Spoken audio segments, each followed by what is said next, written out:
Hello, my name is Sherson and I'm the director of the Interdisciplinary Center for Hybrid Intelligence and the citizen science project Science at Home, located at Aarhus University in Denmark.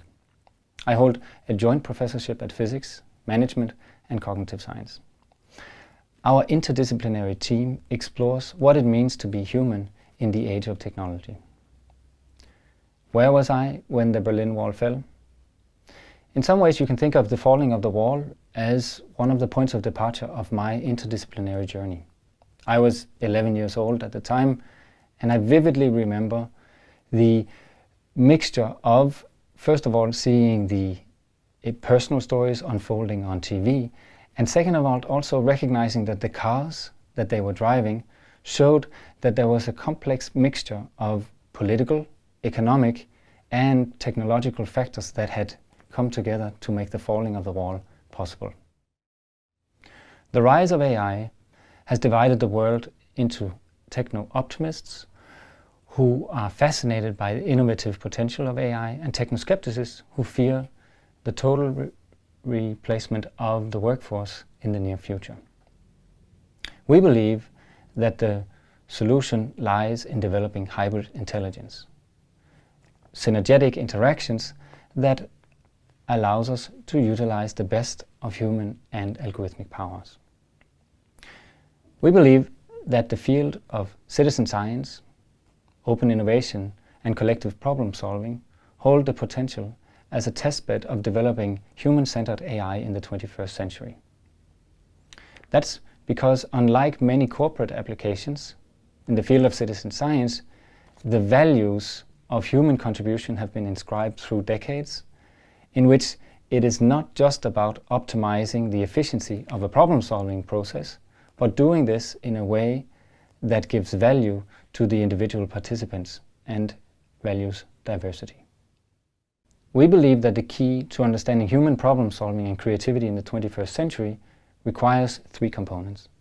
First, we have investigated machine optimization by, for instance, taking the famous AlphaZero algorithm and extending it from the domain of games like chess and Go and into real-world problems. In our case, the optimization of a quantum computer. Second, we have taken these quantum challenges and transformed them into games that are online and that have been played by hundreds of thousands of citizens around the world. And third, we also have opened up the social science labs and conducted systematic investigations of human problem solving involving tens of thousands of citizens. One of the proudest moments in my life may have been when my 9-year-old son told his friend at a play date, "Let's play this game and help my dad build a quantum computer." More generally, we are trying to understand how amateurs and also domain experts very often use their gut feelings to solve complex problems. Then we try to build technological interfaces that enhance rather than replace these 21st century skills. In this way, we believe that teachers of the future will be technologically assisted in being able to see the individual needs of each student. We also believe that engineers of the future will be able to both understand, exploit and communicate the tacit experiential knowledge that they have built up during decades of hard work. And we believe that the HR consultant and project managers of companies of the future will be able to finally solve the challenge of creating diverse and well-functioning teams. Developing the human-centered AI of the future is of course a grand challenge, and we've only started to scratch the surface of it. But at the core of it lies the enigma of common sense. Why is it that it's so obvious to us that there's a difference between fire in the fireplace and fire right next to the fireplace, and what we should do in these two circumstances, but yet it's still so difficult to put into a computer? Also, why is it that the solution to complex problems seems so self-evident after we have solved the task?